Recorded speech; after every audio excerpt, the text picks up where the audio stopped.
Olá, como vai? Tudo bem? Muito bem. Você seria capaz de deixar o aconchego do seu lar para viver 60 dias trabalhando em minas de carvão e morando em uma vila com pessoas totalmente desconhecidas, só para ver como é que elas vivem e você escrever um livro sobre aquilo ali? Pois é, quem fez isso foi esse francês, Émile Zola. Escreveu essa obra-prima aqui, intitulada Germinal. Vamos tratar um pouquinho dessa obra naturalista Germinal. Antes de mais nada, eu vou estar olhando aqui para baixo, vocês não estranhem não, porque meu computador está aberto e vai facilitar o meu trabalho aqui para vocês. Antes de mais nada, vale salientar um pouco da vida de Émile Zola. O nome verdadeiro dele era Émile Edouard Charles Antoine Zola. Então ele nasceu na França, em Paris, na França, em 1840. Aos 24 anos, ele tentou ser advogado, não passou nos testes, e com 24 anos de idade, ele foi trabalhar numa editora de livros. Chegando lá, fez algumas amizades e escreveu sua primeira obra, intitulada Contos a Ninon. Depois desse livro aí, ele escreveu mais umas 20 obras, porém nenhuma delas se destacou tanto como Germinal. Zola é considerado o precursor do naturalismo. Como nós bem sabemos, lá no início do século XIX, a estética literária que predominava não era o naturalismo, era o romantismo. Como nós bem sabemos também, o romantismo tem como características aquelas emoções exageradas, aquelas coincidências fantásticas que existiam. Em contraposição ao romantismo, surgiu outra estética literária chamada de realismo, que tentava trazer as coisas como elas são realmente, não com aquela emoção toda do romantismo. E aí que entra o naturalismo. O naturalismo é um passo a mais, um passo à frente do realismo. Então é como se fosse um realismo mais escancarado mesmo. E, repito, Émile Zola ele é considerado um dos precursores do naturalismo. Né? Então, tremeu aqui um pouquinho. Mas muito bem, já voltou ao normal. Um dos precursores, o precursor do naturalismo. Né? Essa estética naturalista ela vai influenciar vários movimentos ao redor do mundo. Nas artes, por exemplo, a gente vai ter Van Gogh, que entre algumas obras a gente pode citar O Comedor de Batatas, que é uma obra bem naturalista, que retrata ali homens e mulheres na mais crua pobreza, comendo batata, uma cena muito forte realmente.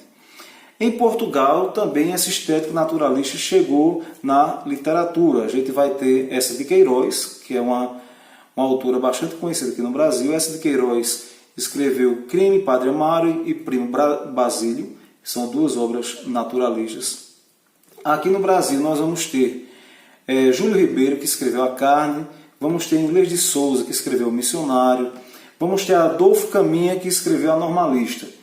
E, obviamente, aquele que ficou mais famoso foi Aloysio de Azevedo. Aloysio de Azevedo escreveu O Mulato, Casa de Pensão e O Cortiço. Dessas três obras de Aloysio de Azevedo, O Cortiço é aquela que é mais conhecida e aquela que expressa melhor esse naturalismo vivenciado por Émile Zola.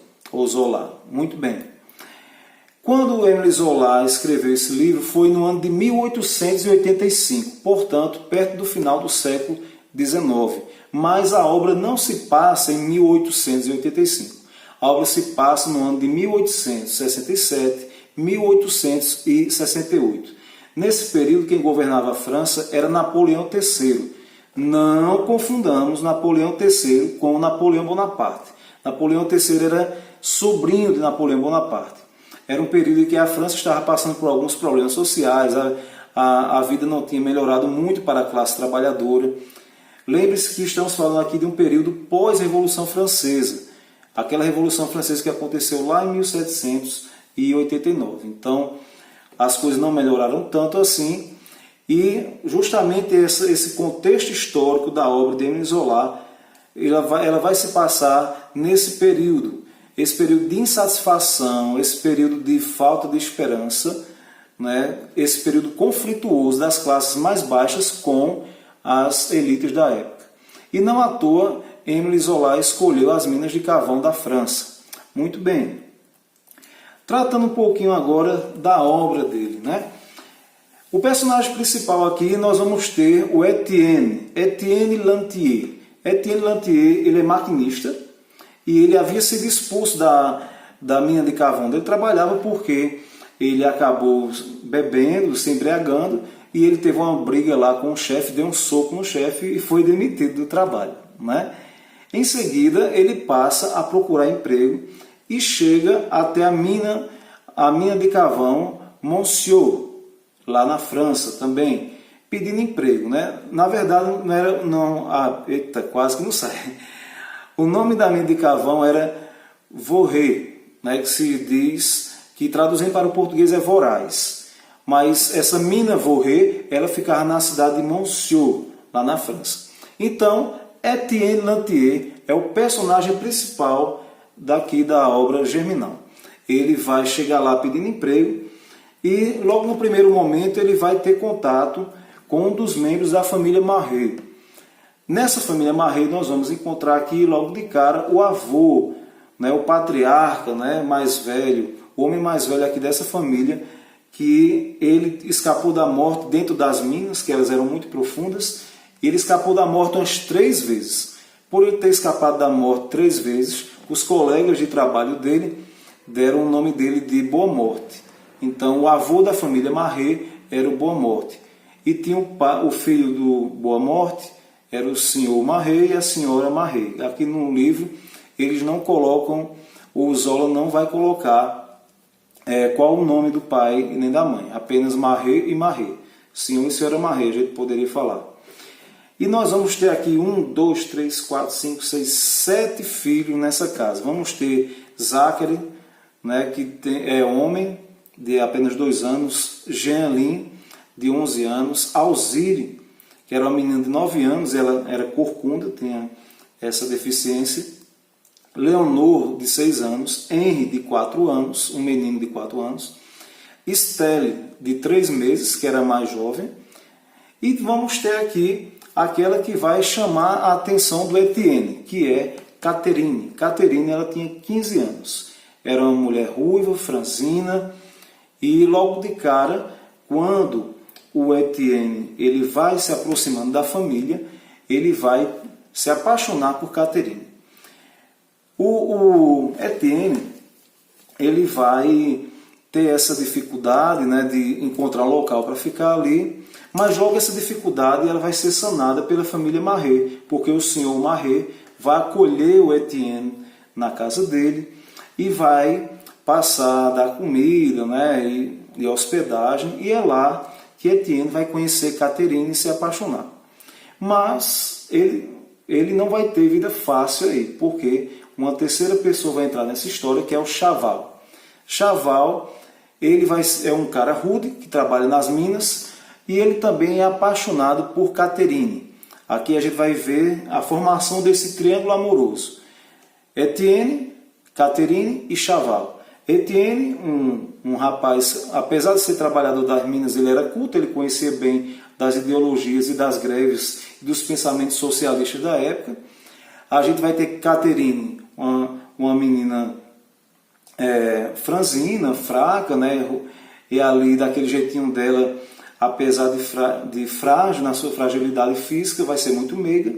E vamos ter Chaval, que é o oposto do Etienne. O Chaval não conhece teoria de nada, é um homem rude, né? Até as características físicas aqui, o Zola ele vai descrever como um homem com os ossos muito pontudos no rosto tal, e sempre age muito pelo impulso e de forma muito bruta, o Chaval. Então esse é o triângulo amoroso que nós temos aqui. O grande problema aqui começa através dos escoramentos das minas. Nós vamos encontrar aqui esse ponto-chave, né? Claro que nós temos aqui esse romance, né? Que vai ser entre esse triângulo, vai ter esse triângulo amoroso e tudo mais, mas é apenas um pano de fundo, porque realmente as coisas que vão acontecendo, né, que vão dando ritmo à história aqui, é justamente a situação precária daqueles homens lá da mina. Então nós vamos ter aqui o problema dos escoramentos das minas. Essas minas de carvão, repito, elas eram muito profundas, ficavam a 500, 700 metros de profundidade, e eles colocavam escoramentos ao lado, no teto também, para poder se proteger. E a partir daquele momento, começou-se a ter alguns pequenos deslizamentos de terra. Nessa mina em que eles trabalhavam, toda a família Marré, o Chaval, o Etienne, nessa mina que eles trabalhavam, tinha lá um engenheiro que era um Negrel. Negrel, ele vai começar a ver aquele problema de pequenos deslizamentos de terra. E ele vai dizer o seguinte: olha, vocês têm que colocar mais escoras, tem que melhorar esse escoramento. Então, os mineiros vão dizer: olha, se a gente perder tempo colocando mais escora do que já colocamos, a gente vai carregar menos vagonetes de carvão e, consequentemente, vamos ganhar menos dinheiro aqui na mina trabalhando. Então, faça o seguinte, senhor Negrel, você paga para que nós coloquemos mais escoramentos e a gente coloca essas escoras sem problema, e ali a gente vai ganhar tanto no vagonete de carvão como também colocando as escoras. Mas só que isso aí acabou se tornando um entrave entre os mineiros e também entre o administrador das minas, né? A partir daquele momento ali, a gente vai poder observar que aquelas reuniões que começaram a acontecer entre mineiros e o administrador da mina, elas não estavam rendendo nada. Chegou um momento que o administrador da mina disse: tudo bem, eu pago pelos escoramentos que vocês colocarem a mais. Porém, eu vou reduzir o preço dos vagonetes de carvão que vocês carregam. Ou seja, ficou elas por elas, ficou da mesma forma, né? E não era isso que os mineiros queriam.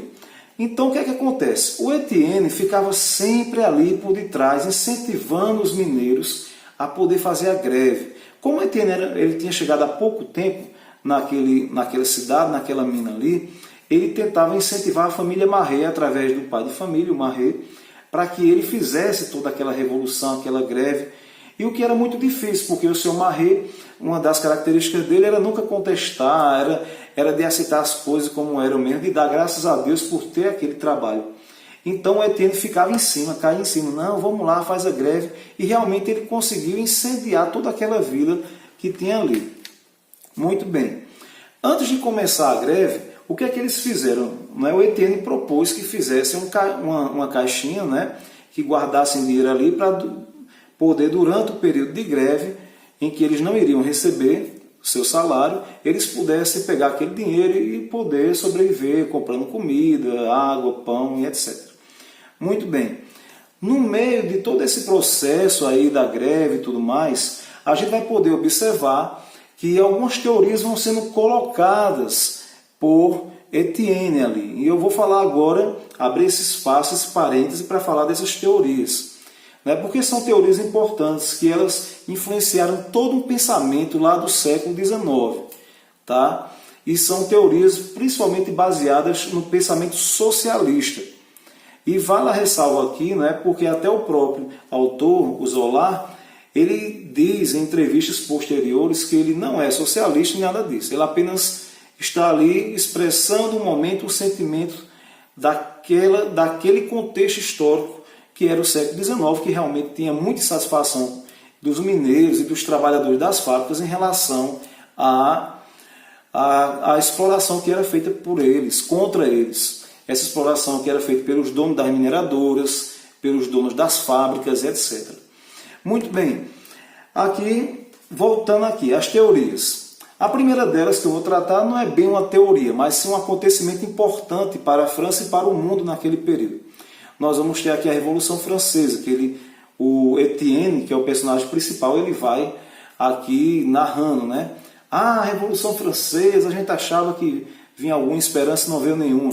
Lembrando que a Revolução Francesa, ela aconteceu em 1789. Ela durou 10 anos e foi de 1789 a 1789. 1799, né? Quase que eu perco a conta aqui.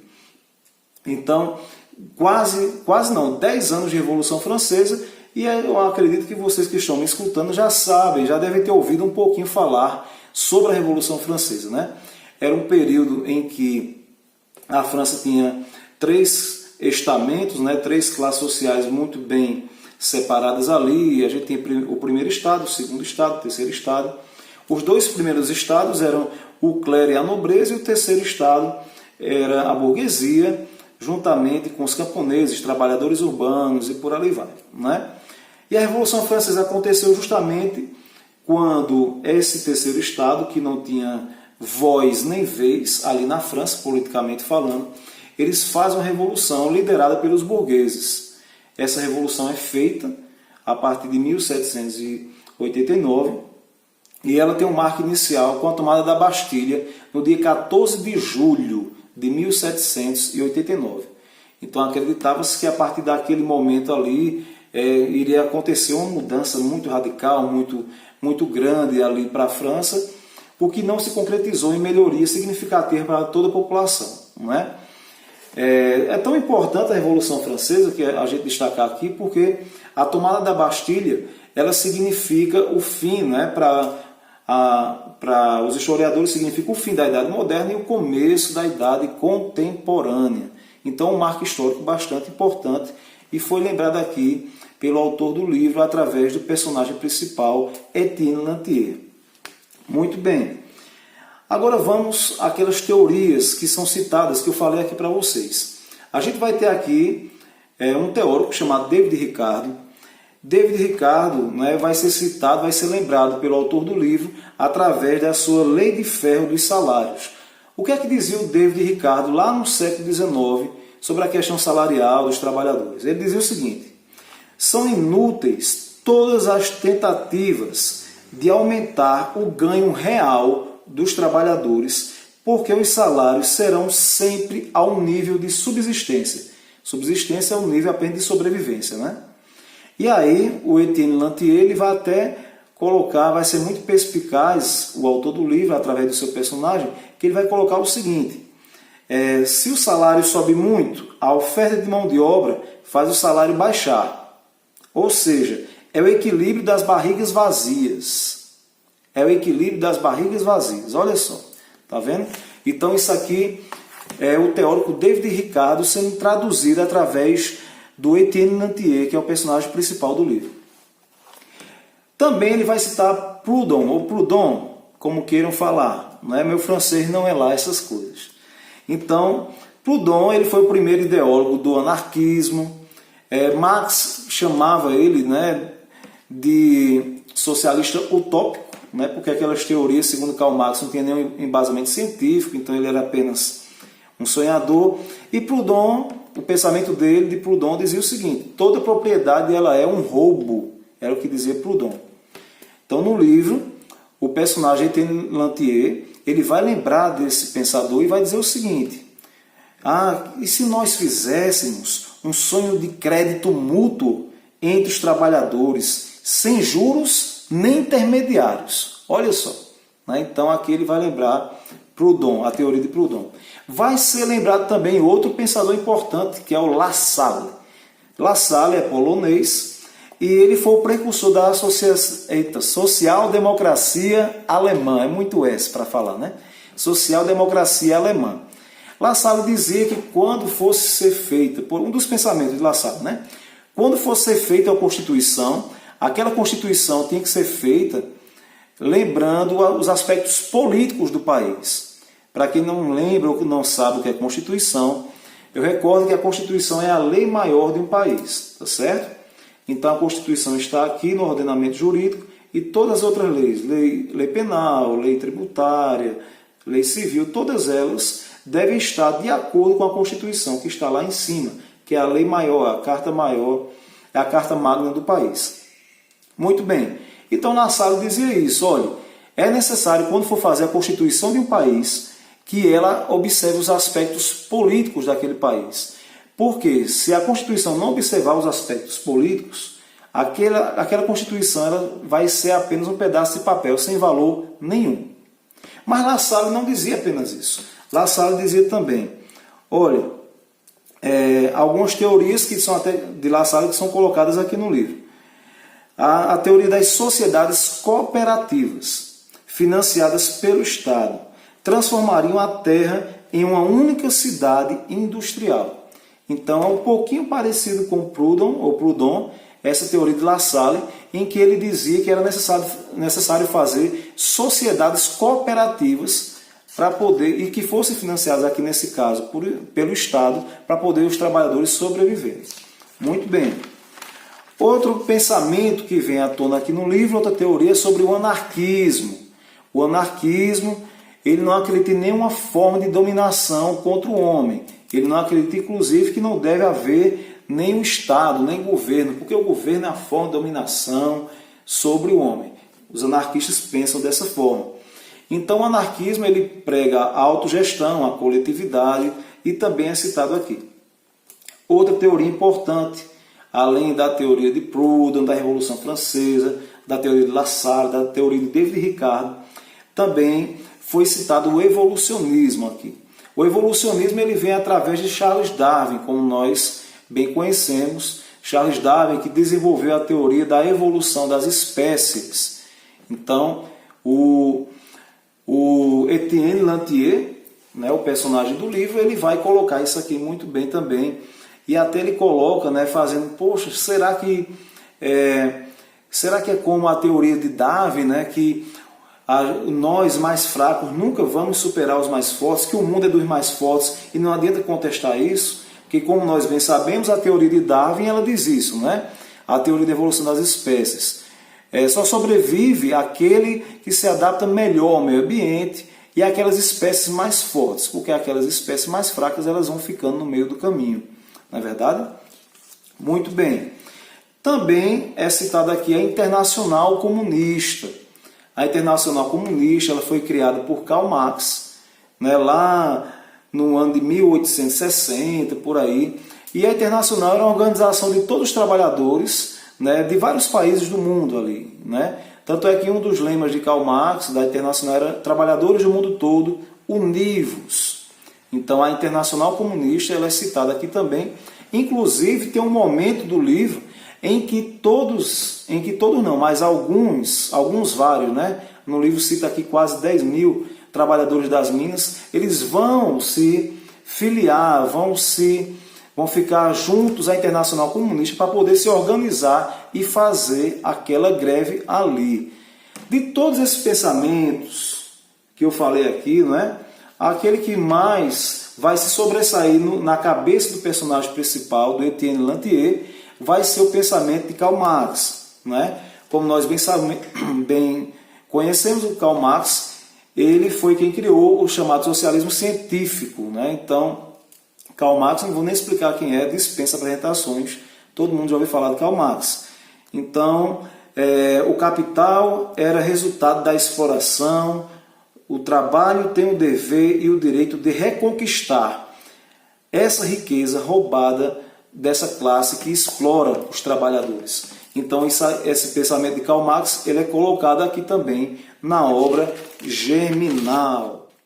No decorrer da história, eu gostaria de destacar nesse momento agora, não mais as teorias, né, que vocês já escutaram aí. Se você não entendeu direitinho, você volta o vídeo e escuta de novo que você vai compreender direitinho.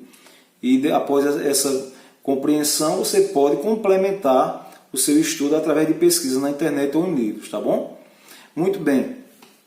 Esse próximo momento agora não é mais para as teorias. Eu gostaria de destacar aqui pelo menos 2 momentos, um trecho breve, pequeno, de uma leitura do livro, né, Germinal, que mostra nu e cru aquela situação dos mineiros na época, como é que eles viviam ali. Né? A gente vai ver características da obra naturalista aqui de uma forma muito forte. Então, deixa eu pegar aqui, eu marquei a página 46, por exemplo. Deixa eu abrir aqui para vocês. Página 46. Muito bem. Olha só. Aqui nós temos uma cena de Catherine e Chaval. Veja só, julguem vocês aí o que é que vocês acham dessa cena, tá? De repente, Catherine olhou à sua volta e percebeu que estavam junto às ruínas de Réquillart. Ela recuou, tremendo, diante do tenebroso galpão destruído. Não, não, deixe-me pelo amor de Deus, dizia Catherine a Chaval. O medo que sentia do macho era muito forte. Esse medo que endurece os músculos como instinto de defesa. Não, não, não quero. Já lhe disse que sou muito nova. Deixe para mais tarde, quando eu for mulher feita. Ele rosnou. Boba! Assim não há nada a temer. Ele parou de falar, agarrou-a com força e jogou-a dentro do galpão. Ela parou de se defender e se submeteu ao macho, com aquela submissão hereditária que as moças de sua classe têm desde a infância. Agora só se ouvia a respiração forte e ofegante do homem. Etienne escutava tudo sem se mexer, mais uma garota disponível, e, agora que já assistira à comédia, levantou-se, invadido por um mal-estar, uma espécie de excitação. Raiva e ciúmes. Em seguida, o casal se pôs a caminho. Ela parecia apressada. Então você observe aqui que nós vamos encontrar nesse trecho como é forte, né, a escrita naturalista. Tem algumas pessoas até que não gostam desse estilo porque diz que ele não tem nenhuma beleza e tudo mais. E já outras pessoas se agradam, né, porque gostam da crueza das palavras. Né? Além dessa cena tem outra, na página 40 que eu separei para a gente aqui. Então olha só aqui na página 40 um pouco do dia a dia dos mineiros. Olha só. À tarde, quando os mineiros voltavam do trabalho, sentavam-se direto à mesa para almoçar. A refeição era sempre sopa, de batatas, chicória e cebola. Após o almoço, tomavam banho na tina, esfregando-se com sabão preto, para limpar o carvão que cobria a pele.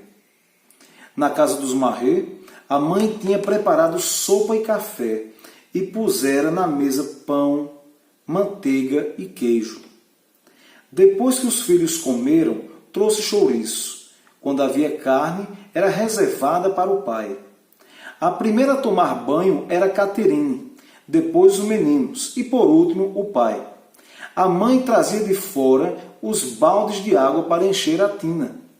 Eles tomavam banho na cozinha e saíam nus da tina para se enxugar e vestir no quarto, que ficava no andar de cima. O único que não tomava banho na presença dos filhos era o pai. Apesar de ser um hábito comum na aldeia, Marais não achava certo. Sozinhos na cozinha, a mulher esfregava bem as costas do marido e em seguida o enxugava. Ele se excitava, o casal se abraçava e fazia amor ali mesmo. Essa rotina se repetia na casa de todos os mineiros. Muito bem, então isso aqui foi um trecho, mais um trecho do livro, né? Você percebe muito ali o quanto, é como se você estivesse vendo a cena passando na sua frente ali, né?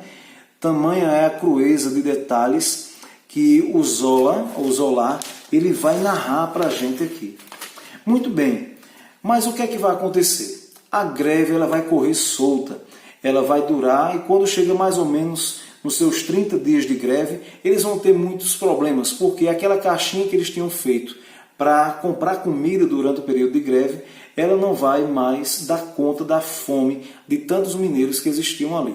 O dinheiro vai acabar e eles vão querer retornar ao trabalho, mas como retornar ao trabalho? Né? Então, eles começam a perceber que precisam agravar mais aquele protesto ali e começam a percorrer vários caminhos, várias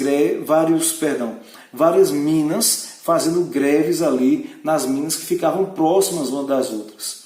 Chegou um momento ali que eles pegaram, né, e decidiram colocar o Chaval junto com, liderando uma das greves ali nas minas.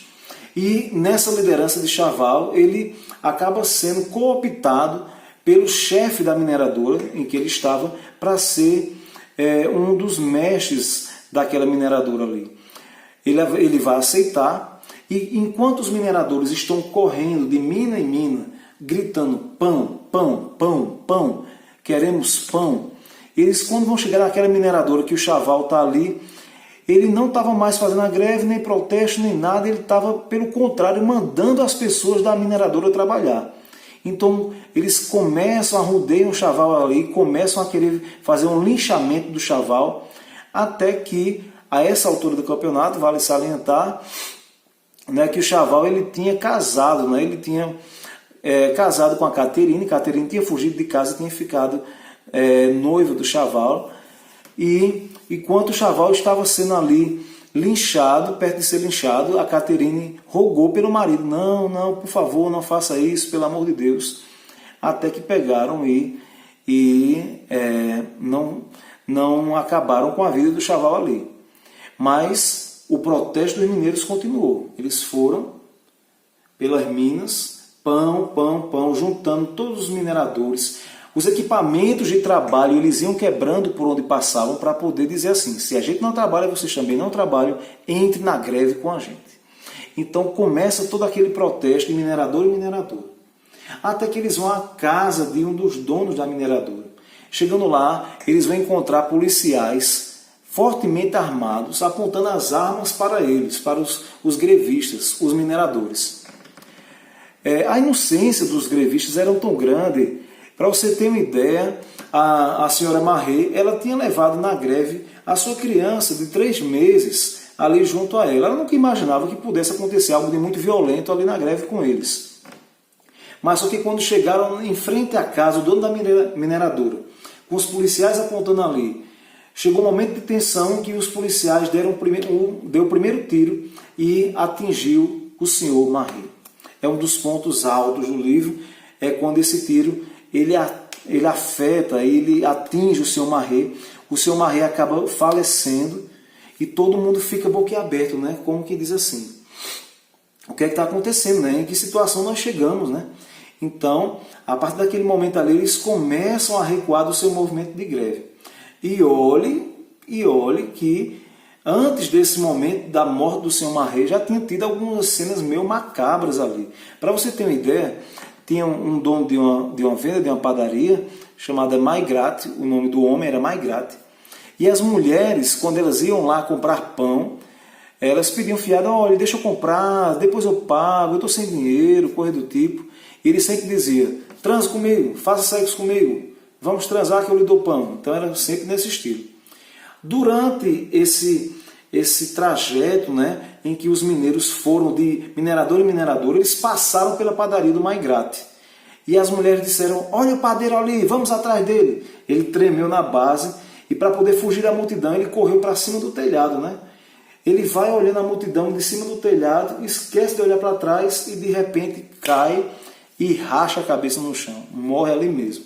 As mulheres, elas, num momento de raiva mesmo, de vingança que queria com aquele cara ali, elas vão pegar e vão sacar uma faca assim, né, puxar uma faca, tira a roupa do Maigrate, do padeiro tarado, corta ali os testículos e o pênis dele e ficam jogando para cima. Olha aqui agora, faça alguma maldade agora, seu cara, tal, tal, tal. Então é uma loucura total ali, né? Então você veja o tamanho da violência ali. Mas essa violência ela vai se decompor após uma morte, que é a morte do senhor Marré. Então os grevistas vão recuar e vão dizer, tá, morreu um de nós, e agora? O que é que nós vamos fazer? Então, a partir desse momento, eles começam a desfazer a greve, vão fazer o velório do senhor Marré e tudo mais. A partir daquele momento ali, eles, percebendo que a greve não deu certo, percebendo que não tinha dinheiro mais para comprar pão, eles pegaram e voltaram, retornaram ao trabalho. O Etienne, que antes era muito popular entre os mineiros, começou a ser muito odiado. É como se eles tivessem colocado toda a culpa no Etienne. Olha só, a gente foi fazer essa greve por causa de você. Olha só o que é que aconteceu. Como é que você faz isso com a gente? Muito bem. Dentro desse contexto aí, quando eles eles vão, nos dias seguintes, vão voltando ao trabalho, tentando voltar à normalidade. O Etienne ele vai caindo na real, essa coisa de greve não ia dar certo nunca mesmo, né? Então eu já não tenho Catherine está casada com aquele chaval, aquele bruto lá, a greve não deu certo, a vida é uma droga mesmo, vamos voltar ao normal, né? Então os mineiros começam a voltar ao trabalho ali para poder voltar no seu cotidiano como era anteriormente a greve. Muito bem. Quando a gente pensa que o livro está acabando aí vem a cena final. A partir de agora tem spoiler, tá? Então, para quem não gosta de spoiler, você para agora de assistir. Mas se você está apenas estudando e quer saber todo o livro na sua íntegra, continue. Muito bem. Na cena final, os mineradores, cada um trabalhando nas suas minas, e existe uma daquelas minas ali que ela tem quase 1 quilômetro de profundidade. Então veja, uma mina super profunda, perigosa. Então os mineradores, quando estão ali, começam o desabamento, muitos começam a morrer, soterrados por aquela terra, pelas escórias e tudo mais. E olha só a ironia do destino. Naquele labirinto que eram as minas ali, vai acontecer que vai ficar preso em um determinado buraco ali dentro das minas o Etienne, Catherine e o Chaval. Os três, o triângulo amoroso ali preso. Eles começam a bater nas madeiras, porque era uma técnica dos mineiros. Era bater na madeira para poder, quem estivesse do outro lado da parede rochosa, escutava aquela batida, né? E ali já começava a cavar para tirar os seus amigos debaixo daquele buraco ali. Então eles batiam e ninguém chamava, e ninguém acontecia de salvá-los. E o Chaval, depois de alguns dias, ele começa até de uma forma de provocar mesmo. Ele vê Catherine ali e diz: olha, vem cá, que você é minha mulher. E começa a querer puxá-la para fazer sexo com ela ali, debaixo daquela mina, aquele horror que eles estavam ali. Etienne, quando vê aquela cena, diz: não, na minha frente isso acontecendo, com a mulher que eu amo, com a mulher que eu quero, aí já é demais. Então Etienne pega uma pedra enorme e tasca na cabeça do Chaval, e o Chaval morre instantaneamente ali. A Catherine, ela se abraça ao Etienne e diz que sempre quis ele, sempre amou Etienne, sempre quis estar com ele. E enfim, o destino foi que levou eles até ali, por ali vai. Os dias vão se passando e ninguém chega para salvar agora os dois sobreviventes, que é Etienne e a Catherine. Eles vão ali trocando juros de amor, vão fazendo projetos para o futuro, quando saírem dali e tudo mais, né? E a gente percebe ali, né, que eles vão ter uma afinidade que nunca tiveram durante o livro todinho, né? Porque apesar de ser um romance naturalista, que fala coisa muito nua e crua, você meio que acaba torcendo, né, para o casal, o Etienne e a Catherine, né? Mas é o único momento que eles realmente ficam juntos e começam a trocar afagos entre si, é justamente quando eles estão presos na cena final do livro ali. Então, eles vão trocando carinhos entre si, né? Num dado momento até temos delírios ali, porque são muitos dias e ninguém chega, e a fome também, eles vão tomando aquela água que vai brotando da terra, uma coisa horrível ali, e um determinado momento até, quando eles estão bem abraçados, aí sentem alguma coisa batendo no pé. O que foi que aconteceu? Alguma coisa batendo no meu pé. Quando foram ver, era o corpo de Chaval que a água estava trazendo ali de volta. E eles pensam, né? Até um humor meio mórbido nesse momento, né? Poxa, mas esse cara nem morto deixa a gente aqui. Então veja só o tamanho do absurdo ali que é o Chaval na vida deles dois. Então, minha gente, depois disso aí, né, eles afastam o corpo do Chaval, esperam ajuda, os dias se passam até que a ajuda chega. Glória, né? Quando a ajuda chega, que os outros mineiros vão cavando e vão ouvindo Etienne: estou aqui, estou aqui, estou aqui. Quando eles tiram ali, retiram Etienne vivo, mas a Catherine, infelizmente, já tinha falecido. A Catherine faleceu, ela não aguentou. Lembre-se que uma das características físicas dela, ela era fraquinha, franzina, né? Então ela não suportou ali mais de 15 dias naquele buraco, soterrada ali. E o Etienne suportou e conseguiu sobreviver. Muito bem, depois de todo esse momento aí, né, dessa tristeza, de toda essa obscuridade que aconteceu, essas mortes, inclusive da Caterine e do Chaval, que ninguém nem lamenta tanto a morte dele no livro, mas a de Caterine lamenta-se, né, porque esperava-se até que ela ficasse no final com o personagem principal, que é o Etienne Lantier. Mas nada termina bem nesse sentido. Ou termina. Por que eu estou dizendo isso? Porque, olha só, depois de tudo isso, o Etienne percebe que talvez tenha sido um grande erro ali, aquela greve, ter feito todo aquele movimento, e ele pega a sua mochila e sai, e vai, né, embora na época que é uma época de germinação da agricultura. É aqui que entra, porque Germinal, que é o nome desse livro que nós estamos tratando aqui, o nome Germinal é o primeiro mês do calendário da Revolução Francesa. Ok? Então, quando houve a Revolução Francesa, lá em 1789, os revoltosos eles queriam mudar tudo, e mudaram inclusive o calendário. E esse calendário ele era baseado nas colheitas, no tempo, as coisas relacionadas ao campo. E Germinal era um período de germinação. Era o primeiro mês do ano que germinava, que brotavam as flores e as sementes.